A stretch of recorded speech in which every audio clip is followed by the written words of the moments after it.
Halo semua, sebelumnya kenalin dulu nama gua Muhammad Hanif Aswareza, panggil aja gua Hanif, dan sesuai nama judul yang kalian lihat di PPT ini, yang bakal gua sharing hari ini itu tentang materi looping dari mata kuliah algoritma dan programming.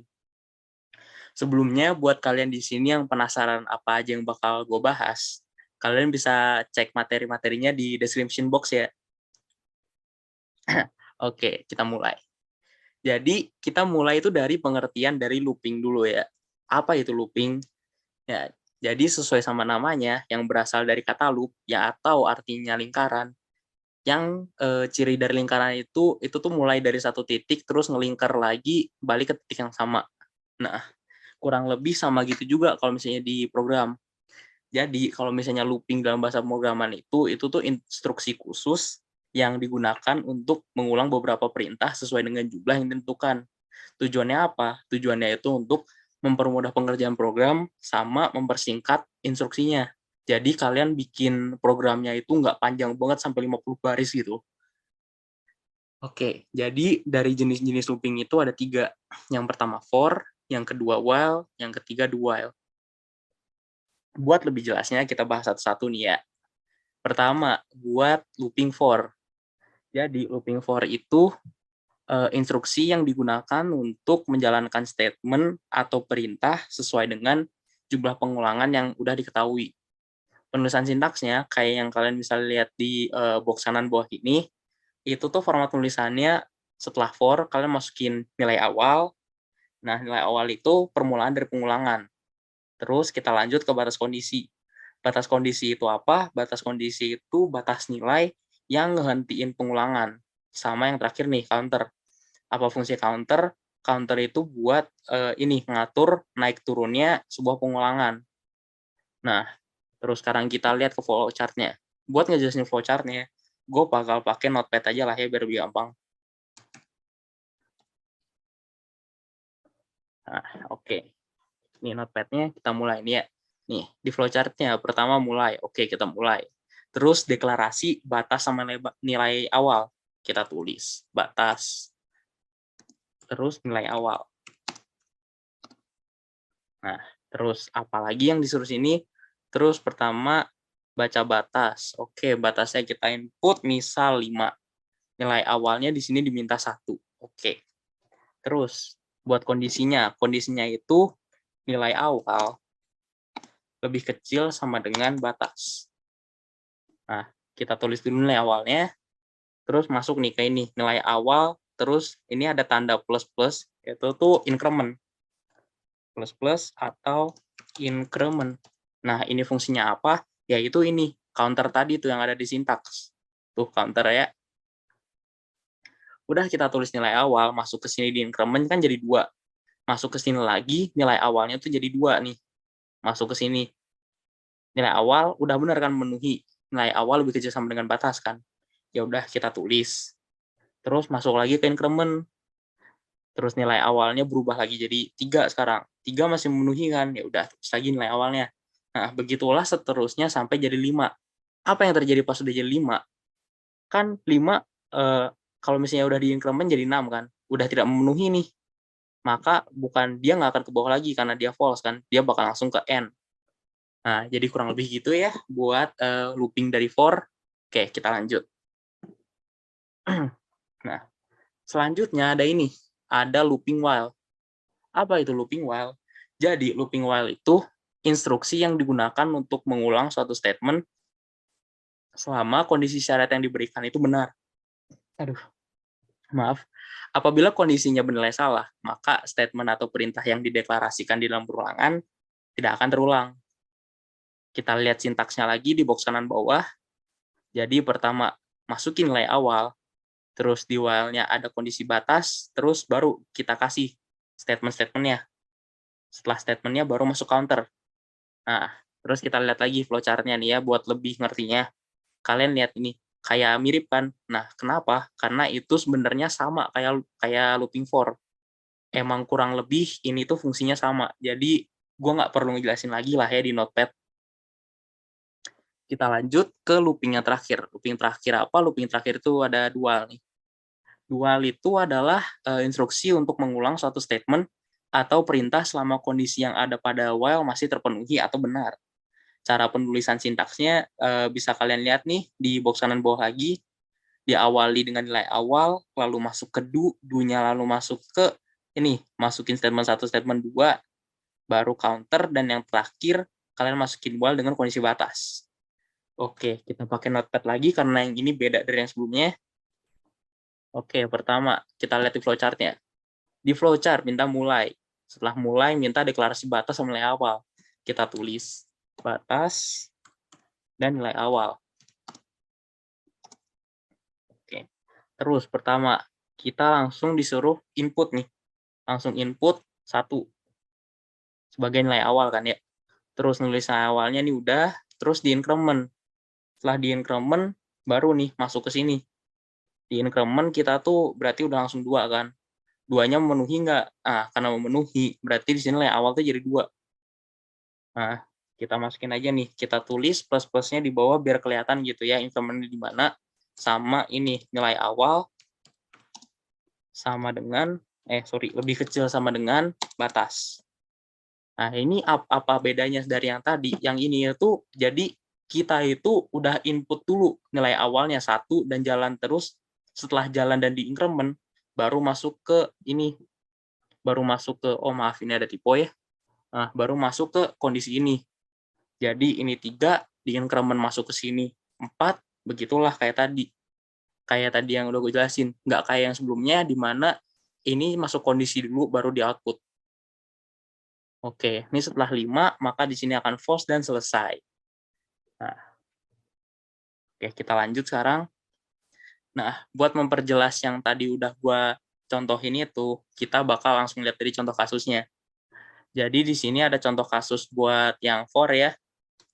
Awalnya ya ini, kita udah masukin library-nya, terus masuk ke in main, kita deklarasiin dulu variabel yang mau kita bikin di program.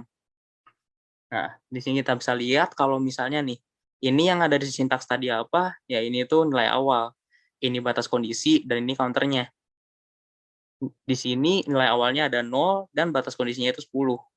Maka kalau misalnya kita jalanin programnya, maka jadi gini.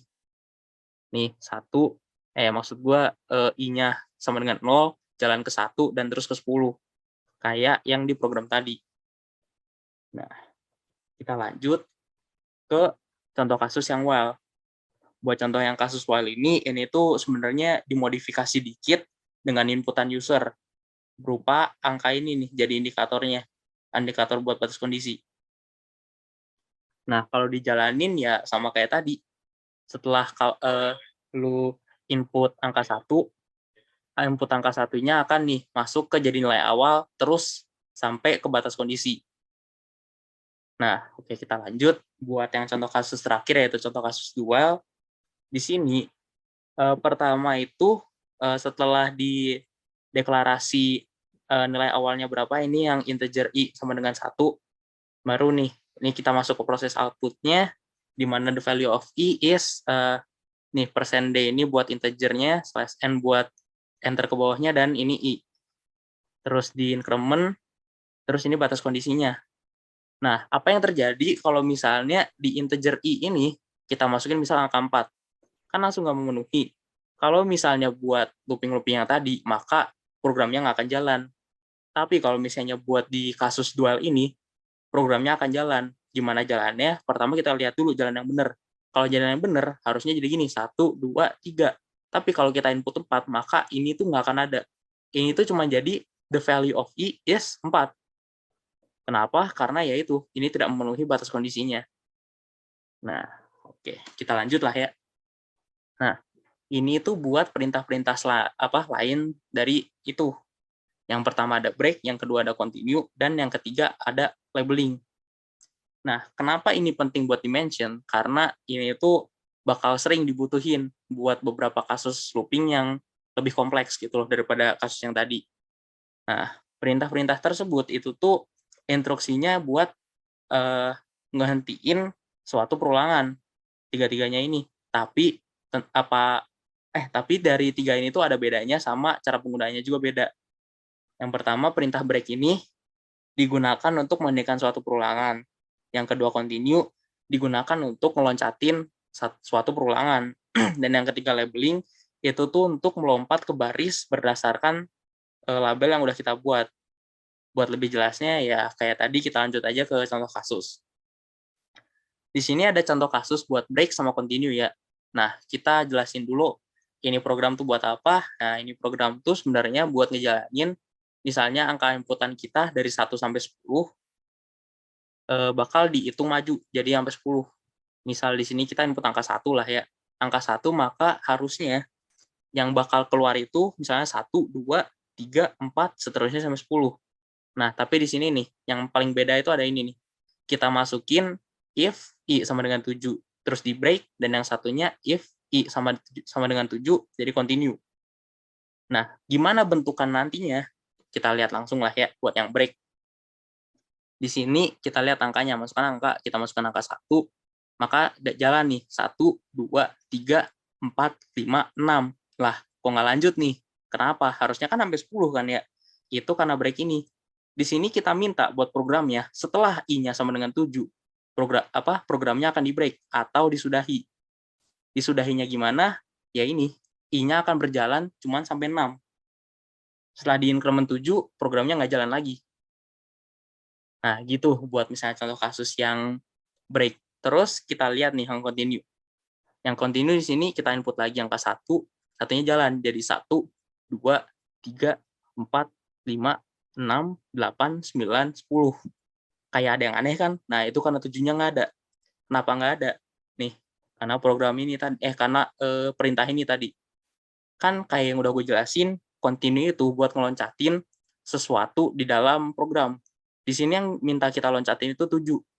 Makanya di sini jalan programnya dari 1 sampai 10, tapi 7-nya nggak ada. Nah, itu buat perintah continue. Kita lanjutin buat contoh kasus yang labeling. Nah, di sini tuh kita mau bikin perkalian dari 1 sampai 10. Nah, buat inputannya angka 1 sampai 10 ya tentu saja ya. Tapi kalau misalnya ada yang salah, itu bakal ada kondisinya lagi nih, kita pakai labeling.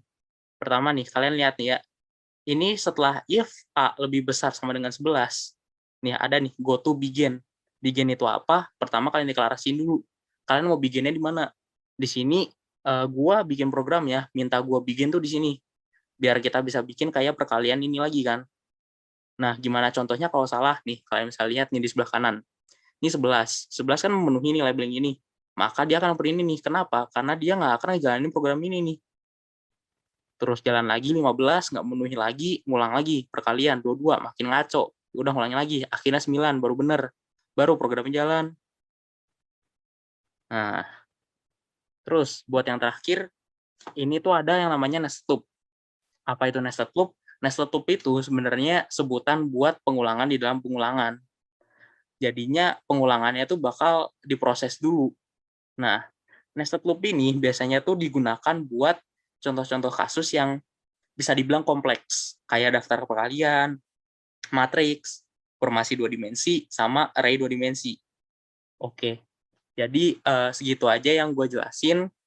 Jangan lupa kalian lanjutin dulu video ini karena teman gue Dimas bakal ngelanjutin bahas-bahas contoh-contoh yang udah kompleks ini, termasuk nested loop ya. Oke, segitu aja dari gue, Hanif, gue pamit undur diri. Oke, gimana teman-teman setelah mempelajari materi looping? Udah mulai paham belum apa itu looping? Nah, kalau misalkan teman-teman masih belum paham, di sini kita udah menyediakan beberapa contoh kasus latihan soal untuk looping. Nah, tapi sebelumnya perkenalkan nama saya Dimas Hadi Zaini, saya binusnya 2025 dan dari jurusan Computer Science. Nah, di sini kita akan membahas beberapa latihan soal tentang looping agar teman-teman semakin lebih memahami bagaimana cara penggunaan looping itu nanti. Oke, kita bahas untuk contoh kasus yang pertama. Buatlah sebuah program untuk menentukan apakah bilangan tersebut merupakan bilangan prima atau bukan. Nah, untuk inputnya terdiri dari sebuah bilangan bulat N. Untuk outputnya sendiri, jika prima, maka print prima. Jika bukan prima, maka print bukan prima. Oke, batasnya adalah n dimulai dari 1 sampai dengan 100. Untuk inputnya, nilai n, contohnya di sini 12. Untuk outputnya, apakah 12 itu prima? Bukan. Karena 12 itu bukan prima, maka di printnya bukan prima. Oke. Untuk masalah bilangan prima atau bukan bilangan prima, yang membedakan antara bilangan prima dengan bilangan bukan prima itu adalah jumlah faktornya. Bilangan prima seperti 2, 3, 5, 7, 11, 13, 5, 17, dan sebagainya, itu hanya memiliki 2 faktor, yaitu 1 dan bilangan itu sendiri. Oke, gimana kalau misalkan 4, 8, 9, 12, 15, dan sebagainya? Oke, apakah bilangan itu apakah bilangan-bilangan ini hanya terdiri dari 2 faktor juga? Ternyata bukan ya. Misalkan nih 4, hanya ada 1, 2, 4, berarti 3. Ada 3 faktor. Kemudian 8. 8 ada 1, 2, 4, dan juga 8. Oh, ternyata 4 faktor. Gimana 9? 9 itu 1, 3, dan 9. Oke, berarti 3 faktor juga kan? Kecuali kalau misalkan 1, berarti faktornya cuma 1, bukan 2. Oke, artinya kita tahu bahwa syarat suatu bilangan dikatakan bilangan prima jika punya 2 faktor. Oke, dari konsep kita udah paham, sekarang kita pindah ke codingannya. Oke, berarti di sini saya deklarasikan sebuah variabel namanya n, lalu saya minta input nilai n-nya dari user. Setelah itu yang saya lakukan, kita akan mengecek apakah bilangan itu prima atau bukan. Oke, kita looping dari 2, kurang dari sama dengan n kurang 1, dan i++. Nah, kenapa kita looping dari 2 dan kita akhiri ketika nilainya kurang dari sama dengan n kurang 1? Kita sepakat bahwa baik bilangan prima maupun bilangan bukan prima selain 1, itu pasti setidaknya dia punya 2 faktor. Karena bilangan prima maupun bilangan bukan prima sama-sama setidaknya memiliki 2 faktor, maka kita bisa abaikan. Oke, kita bisa abaikan. Artinya kalau misalkan bilangan prima, tidak ada faktor lain selain 2 itu kan. Oke, terus kalau bilangan bukan prima gimana? Misalkan nih 4, 1 sama 4 kita abaikan. Apakah kosong faktornya? Bukan kan? Masih ada 1 lagi kan? 2 di sini. Gimana dengan 8? 1 sama 8 kita abaikan. Oh, ternyata masih ada 2 sama 4 nih. 9, kita abaikan 1, kita abaikan 9, masih ada 3. Oh, berarti di sini kita bisa tarik kesimpulan bahwa kalau semisal 1 dan juga 4 atau 1 dan bilangan itu sendiri diabaikan, maka bilangan yang bukan prima maka setidaknya memiliki 1 faktor lainnya. Oke. Oke, itulah kenapa kita mulai dari 2, karena satunya kita bisa abaikan. Kenapa n kurang 1? Misalkan tadi 4. 4 kita abaikan juga. Kita mau cari antara 2 sampai dengan 3. Kalau 8 berarti 2 sampai 7. 9 berarti 2 sampai dengan 8. Oke. Oke, sekarang kita buat kondisi.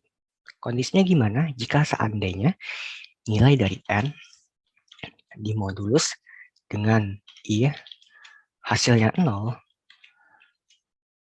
berarti yang kita lakukan adalah kita bakal print bahwa ini bukan prima. Oke, lalu kita break. Kita akan coba programnya. Apakah sudah berjalan? Misalkan 4. Oke, 4 bukan prima, 12 bukan prima juga, mungkin 9. Bukan prima juga, oke. Terus gimana kalau misalkan 1? Oh, 1 itu prima. Kemudian gimana dengan 2? 2 tidak. 3 tidak. 5 tidak ada. Tidak ada output sama sekali di sini. Kalau di sini kan tadi 9 itu outputnya bukan prima, kemudian 12 itu outputnya bukan prima, tapi kenapa 2, 1, 3, dan 5 ini tidak ada outputnya sama sekali? Karena kita belum mengatur untuk yang bilangan primanya. Kita baru mengatur untuk si bilangan yang bukan primanya. Oke, gimana cara kita mengatur untuk bilangan primanya? Misalkan di sini saya buat sebuah variabel yang namanya prima. Saya isi nilai 1. Teman-teman bisa isi selain 1 di sini ya. Oke, apa yang akan terjadi dengan prima? Yang terjadi adalah ketika dia tereksekusi atau memenuhi kondisi, ketika dia memenuhi kondisi ini, maka prima kita set nilainya sebagai 0. Oke, apa akibatnya? Akibatnya jika kita kondisikan jika primanya masih 1, maka kita print nilainya prima. Oke, artinya gini. Pertama, kita looping mulai dari baris ke-11 sampai dengan baris ke-17. Ini kita fungsinya adalah menentukan apakah ada suatu faktor selain bilangan dari 1 atau 4. Apakah ada satu bilangan lain yang merupakan faktor lagi? Kalau misalkan di sini 4, berarti ada 2. Artinya apa? Kalau misalkan bilangan bukan prima, dia akan tereksekusi ini. Baris 12, dia akan memenuhi kondisinya. Kalau seandainya bilangan n adalah bilangan bukan prima. Tapi kalau seandainya bilangan n merupakan bilangan prima, maka ini dia tidak akan pernah tereksekusi. Oke, kita coba run. Untuk 2 misalkan, oke prima, misalkan 3, prima, 5, prima. Tapi gimana kalau 1? Apakah 1 prima? 1 hanya memiliki satu faktor, sedangkan syarat prima adalah punya 2 faktor. Terus gimana? Oke, artinya program kita belum sempurna. Oke, kita coba. Misalkan jika seandainya n yang kita masukin itu adalah 1, maka ya udah kita print bukan prima. Oke, tapi gimana kalau misalkan dia selain 1, maka ya udah ini yang tereksekusi. Oke, kita coba ya. Misalkan nih 1, oh bukan prima, 2 prima, 5 prima, 21 bukan prima. Oke. Oke, selanjutnya kita bakal bahas contoh kasus yang kedua. Oke, kita ingin membuat sebuah program APB dan KPK untuk nilai N dan juga M. Ini harusnya ada M ya. Untuk inputnya sendiri ada bilangan N dan M. Untuk output, untuk baris pertama itu dia KPK dari X. X itu adalah nilai KPK dari N dan M. Baris kedua itu adalah FPBY, Y itu adalah nilai FPB dari N dan M. Oke. Untuk pembatasnya N dan M sama-sama mulai dari 1 dan kurang dari sama dengan 100 ya. Oke, untuk sampel input contohnya kita ambil 3 sama 9, FPB-nya 3, KPK-nya 9 ya. Oke. Pertama-tama FPB sama KPK. Misalkan 3 sama 9. Kalau kita diajarkan sama SD, kita diajarin waktu SD itu berarti kan ini 3 kali 3. 3-nya 3, 9-nya 3 kali 3. Terus ini kita bikin FPB begini, 3 KPK sama dengan 3 dikali dengan 3, nanti hasilnya adalah 9. Oke, kalau FPB kan kita ngambil yang sama, kalau KPK kita ngambil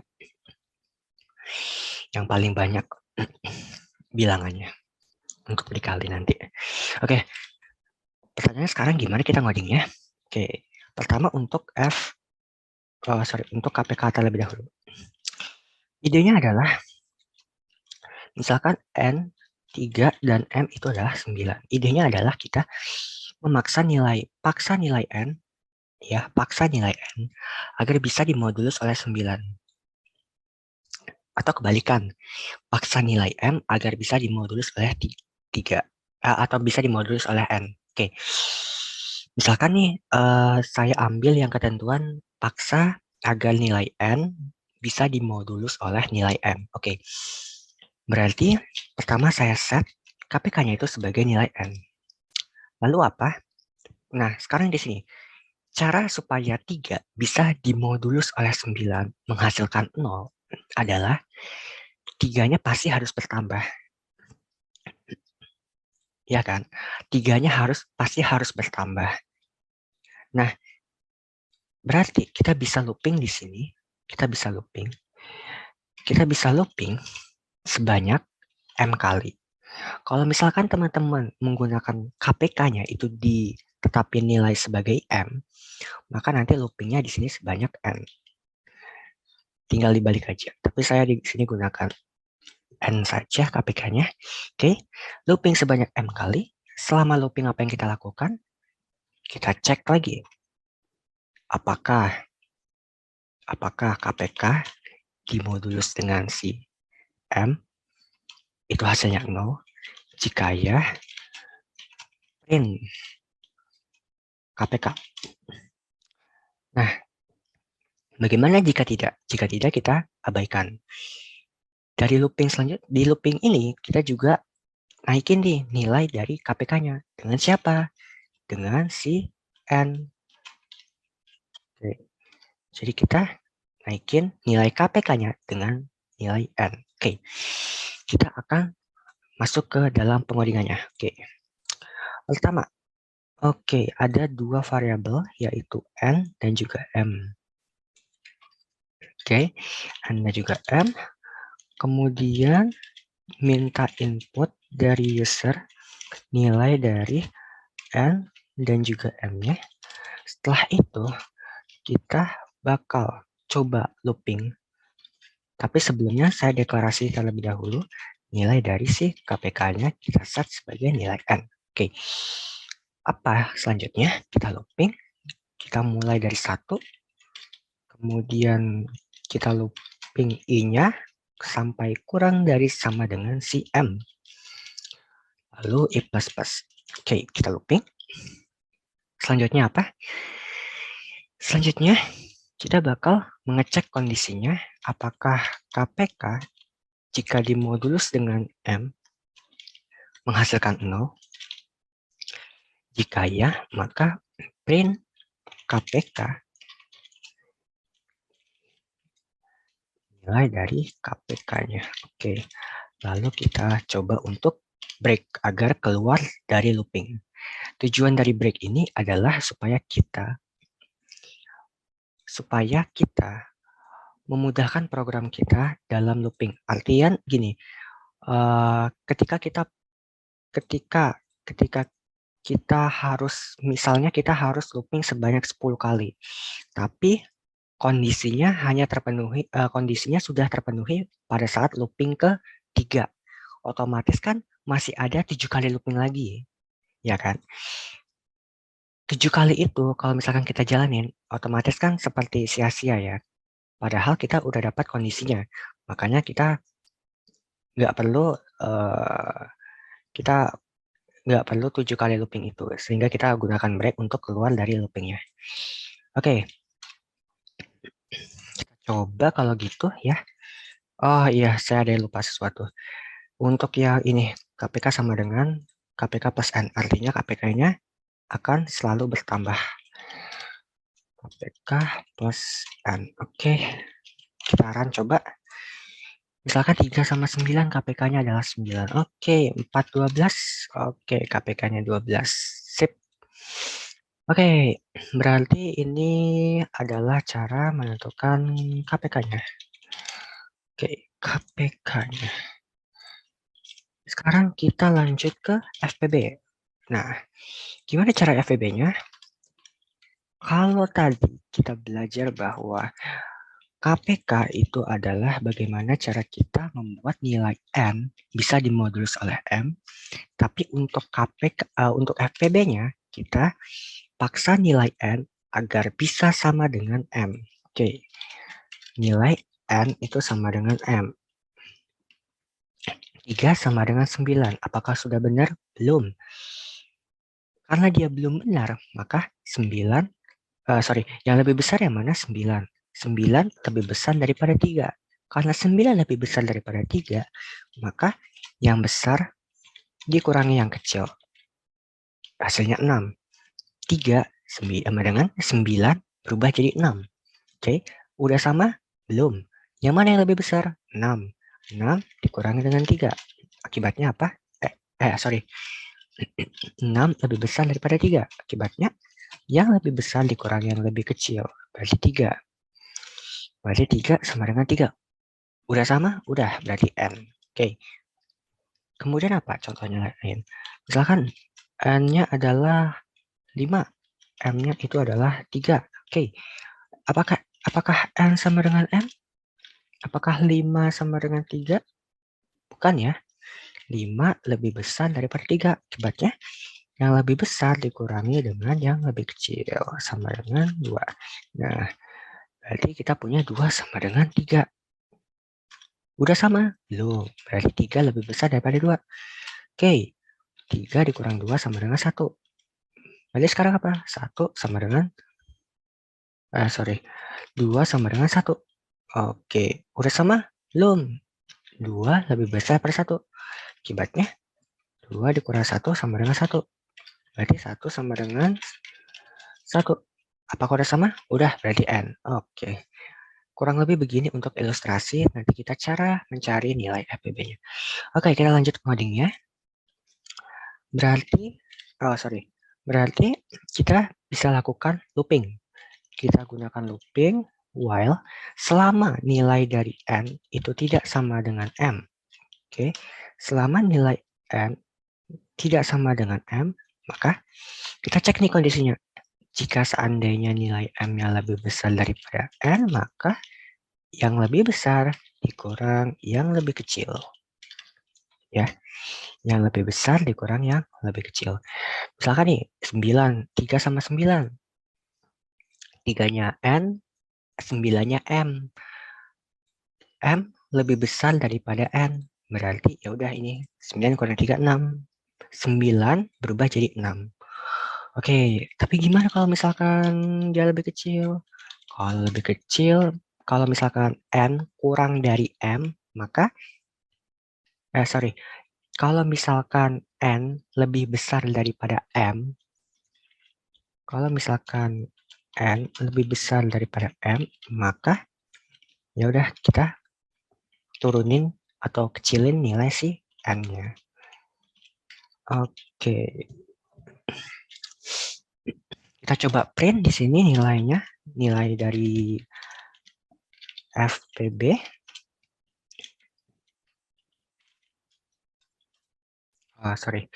Nilai FPB-nya itu bisa N, bisa juga M, karena kedua nilainya sama. Oke, kita coba. 3 sama 9. Oke, KPK 9, FPB 3. Misalkan 4, 12. KPK-nya 12, FPB-nya 4. Misalkan ini tadi nih, 5 sama 3. Oke, kita coba 5 sama 3.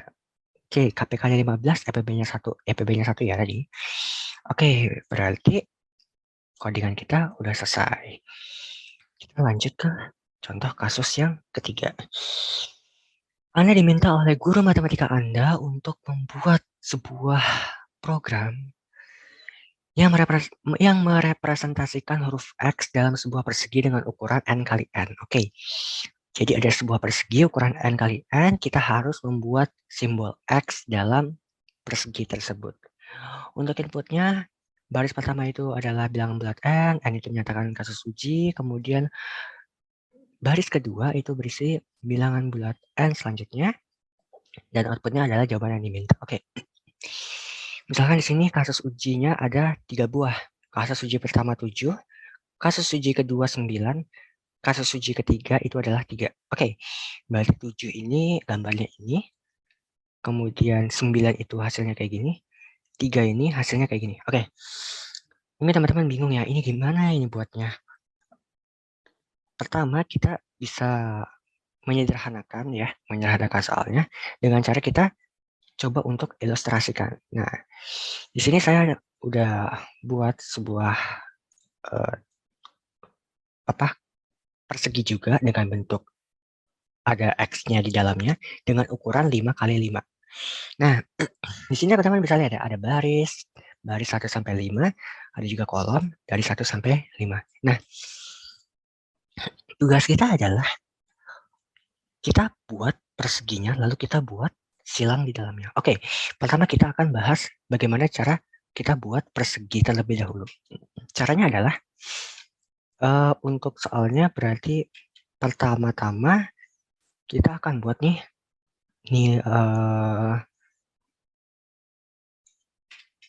kita akan buat sebuah variabel yang namanya kasus uji atau test case. Lalu kita akan minta dari user, ya, kita akan minta dari user nilai kasus ujinya. Kemudian kita akan looping, di mana loopingnya itu di mana loopingnya itu dari 1 sebanyak kurang dari sama dengan test case atau kasus uji, lalu i++. Oke. Terus apa dalam looping ini? Kita buat sebuah variabel. Kita buat sebuah variabel namanya n contohnya. Nah, kemudian kita minta nih inputnya dari user, nilai n-nya. Oke, kita minta dari user nilai n-nya. Oke, di sini kita bakal masukin 3 sesuai dengan sampel inputnya. Oke, ini sampel inputnya 3. Kemudian di sini ada 793. 793 bakal masuk ke sini. Looping pertama itu 7. Looping pertama itu 7, looping kedua itu 9, looping ketiga itu adalah 3. Nah, setelah itu baru kita buat perseginya. Oke. Mungkin saya akan deklarasikan satu lagi variabel. Oh, nggak usah deh. Berarti coba saya buat sebuah variabel yang namanya adalah baris dan juga kolom. Oke. Di mana barisnya itu adalah 1 dan barisnya itu bakal di looping sampai kurang dari sama dengan nilai n. Barisnya akan selalu bertambah. Di dalam looping baris, kita bakal masukin nilai kolomnya. Kita set sebagai 1, kurang dari, dan ini bakal di looping sampai dengan nilai n. Untuk kolomnya, kita naikkan plus. Oke. Kalau misalkan kita ingin membuat sebuah persegi, berarti kita bisa outputkan atau printkan nilai bintangnya ya. Jangan lupa di sini kita kasih \n. Oke. Kita outputkan saja. Oke, ada error di sini. Sepertinya ada typo di baris ke-10. Wah, ini tidak berhati-hati menulisnya ya. Oke, udah ada typo. Diperbaiki, udah selesai. Oke, tidak ada error. Berarti kita coba inputkan misalkan test case-nya 1 dulu ya. Ukuran perseginya kita mau 5 deh coba. Oke, bakal muncul persegi 5 kali 5. Oke, kalau misalkan teman-teman bertanya-tanya, ini gimana sih cara kerja loopingnya? Oke, tenang. Jadi gini, looping baris. Oke, teman-teman tadi udah lihat ya, yang mana yang baris, yang mana yang kolom. Di sini, untuk looping baris, dia akan melooping ke bawah. Baris 1, baris 2, baris 3, baris 4, baris 5. Di dalam looping baris itu ada looping kolom nih, teman-teman. Ada looping kolom. Looping kolom itu yang mana? Yang ini. Kolom 1, kolom 2, kolom 3, kolom 4, kolom 5. Artinya apa? Kita mulai dari baris pertama. Looping baris pertama. Di looping baris pertama itu ada looping lagi nih. Looping lagi. Loopingnya dimulai dari kolom pertama. Kolom pertama dia bakal looping sampai dengan si kolom 5. Artinya adalah untuk looping pertama dia hanya ngeprint ini dari kolom 1 sampai dengan kolom 5. Untuk baris kedua gimana? Untuk looping kedua itu baris kedua ya, sama dengan baris kedua, berarti hasilnya ini. Terus untuk baris ketiga atau looping ketiga berarti nanti printnya seperti ini. Baris keempat, looping keempat berarti printnya seperti ini. Dan baris kelima, looping kelima, printnya seperti ini. Oke, anggaplah ini terisi semua ya. Terisi semua dengan bintangnya. Oke, kita lanjutkan. Pertanyaannya sekarang gimana caranya kita bisa membuat spasi di sini, spasi di sini, spasi di sini, spasi di sini. Misalkan nih, saya beri warna, misalkan warnanya ini, ini, ini juga ini. Oke, gimana caranya kita bisa membuat spasi di tempat seperti ini nih? Oke, caranya adalah pertama kita counter atau kita fokusin ke baris pertama dan juga baris kelima. Kenapa kita fokuskan ke baris pertama dan baris kelima? Karena kita akan membuat si bintangnya terlebih dahulu. Oke, kita buat bintangnya deh. Bintangnya saya kasih warna apa ya enaknya? Ini aja deh. Oke, warna abu-abu ya. Oke. Di sini kita tahu bahwa ternyata setiap baris pertama dan baris kelima itu dia akan di print bintangnya. Oke, berarti kita bisa tulis nih syarat bintang. Nah, yang pertama apa? Yang pertama baris pertama, terus baris kelima. Oke, baris pertama dan baris kelima, atau bisa saya tuliskan itu sama dengan baris ke N. Kenapa N? Karena N-nya 5. Oke, N-nya sama dengan 5 dalam kasus ini. Nah, terus gimana lanjutannya? Lanjutnya adalah kita cek nih untuk kolom pertama sama kolom ke 5 juga. Oh, berarti tambah lagi nih. Kolom 1, kolom 5. Berarti sama aja kolom N. Oke. Nah, udah selesai? Belum. Kita harus perhatikan diagonalnya juga. Diagonal kiri sama diagonal kanan. Gimana untuk diagonal kiri? Kalau teman-teman perhatikan, ini kan baris pertama, kolom pertama. Itu pasti bintang. Baris kedua, kolom kedua itu pasti bintang. Baris ketiga, kolom ketiga pasti bintang. Baris keempat, kolom keempat itu pasti bintang. Oh, berarti kita tahu. Artinya adalah setiap nilai baris itu ketika sama dengan kolomnya, maka dia akan hasilnya akan di print bintang. Oke. Terus gimana dengan diagonal sebelah kanan? Kita cek. Di sini kolom keempat, baris kedua. Oke. Kolom ketiga, baris ketiga. Kolom kedua, baris keempat. Oke. Di sini kita lihat kolom sama baris nggak akan sama ya. Nggak sama. Gimana dong? Nah, disinilah kita bisa jumlahin. Ya, kita bisa jumlahin baris dijumlahin dengan kolom. Itu hasilnya N plus 1. Kok bisa N plus 1 dari mana? Oh, ini sorry ya. Ini seharusnya kolom. Harusnya kolom. Oke. Kok bisa N plus 1 dari mana ini? Nah, gini. Contohnya kita ambil untuk baris kedua dan kolom keempat. Kita ambil nih, 2 sama 4. 4 ditambah dengan 2 berapa? 6. Oke, 6 ya. N-nya 5. Oke, 5 tambah 1. 6 kan? Oke, karena dia 6, kita bisa print bintang. Ah, masa sih aku nggak percaya? Oke, berarti kita buktikan lagi. Kolom kedua dengan baris keempat. Kolom kedua, 2. Baris keempat, 4. 2 tambah 4, 6. Oh, ternyata sama. N-nya 5. 5 tambah 1, 6. 6 sama dengan 6. Oke, berarti seperti inilah.